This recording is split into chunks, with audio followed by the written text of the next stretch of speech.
భగవాన్ శ్రీ సత్యసాయి మహిమా జరిగి స్వాగతం. సాయిరామ్. ఒక్క చూపుతోనే బక్క చిక్కిన వ్యక్తి బలము సంతరించి పరుగులెత్తు. ఒక్క చూపుతోనే దిక్కుతోచని మనసు శాంతి నొంది స్వామి సేవ చేయు. ప్రేమ చూపతి ప్రత్యేకమైన చూపు, సమత చూపెట్టు మా సత్యసాయి చూపు అన్నట్లు ఒక్క చూపు పడితే చాలు ఎలాంటి వారిలోనైనా చక్కని మార్పు రావడం ఖాయం.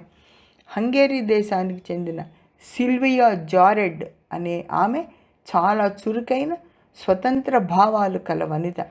14వ ఏటనే చదువు మానేసి ఇల్లు వదిలేసి వ్యాపార ప్రపంచంలో సేల్స్ గర్ల్గా మోడల్గా పనిచేస్తూ బాగా ధనం సంపాదించి స్వతంత్ర జీవనం గడుపుతూ ఒక ఇల్లు కూడా కొనుక్కుంటుంది ఆమె స్వార్జితంతో.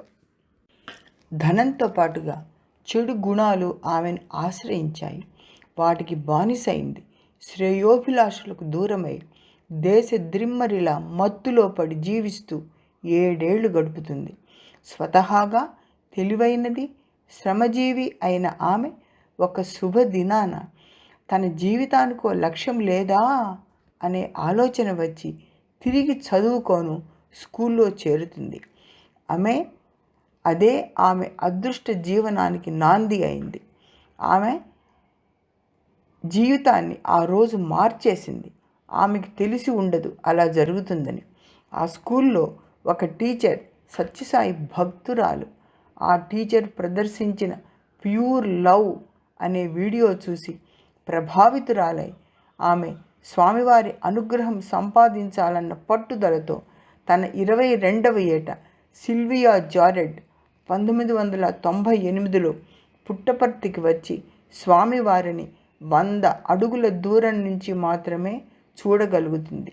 అయితే ఆ దివ్య దర్శనం, ఆ ఒక్క చూపు ఆమెలో సంచలనం సృష్టించి పాత రోత జీవితాన్ని ప్రక్షాళనం చేసుకొని స్వామి అనుగ్రహంతో చెడు స్నేహాలను అలవాట్లను మానేసి ఆత్మవిశ్వాసంతో హంగేరీ దేశంలోని సత్యసాయి సంస్థలో సభ్యురాలవుతుంది. ఆమె స్వామివారి బోధనలు దీక్షతో చేపట్టి కొద్ది కాలంలోనే ఆ సంస్థకు అధ్యక్షురాలవుతుంది. క్రిస్మస్ పండక్కి ప్రశాంతి నిలయంలో హంగేరీ భక్తులు ప్రదర్శించిన సాంస్కృతిక కార్యక్రమంలో ప్రముఖ పాత్ర వహిస్తుంది. స్వామి మెచ్చుకొని దగ్గరకు పిలిచి గొలుసు సృష్టించి ఇచ్చి పాద నమస్కారం, ఆశీర్వాదం కూడా ప్రసాదిస్తారు. అవధులు దాటిన ఆనందంతో ద్విగుణీకృత భక్తి విశ్వాసాలతో 3 సంవత్సరాలలో హంగేరీ సత్యసాయి సంస్థలో జాతీయ స్థాయి సమన్వయ కార్యకర్తగా ఎంపికై స్వామి సేవకు అంకితమవుతుంది. ఆమె స్వామివారు తమ దివ్య సంకల్పంతో మానవుల్లో అనూహ్యమైన మార్పు తెచ్చి వారి జీవన స్థాయిని సరిచేసి మానవ సేవ చేయించి వారి జీవితాలను పుణ్య మార్గంలో నడిపిస్తారని సిల్వియా జారెడ్ జీవితానుభవం ద్వారా తెలుస్తున్నది కదా. అదే స్వామివారి ఒక్క చూపు మహిమ. జై సాయిరామ్.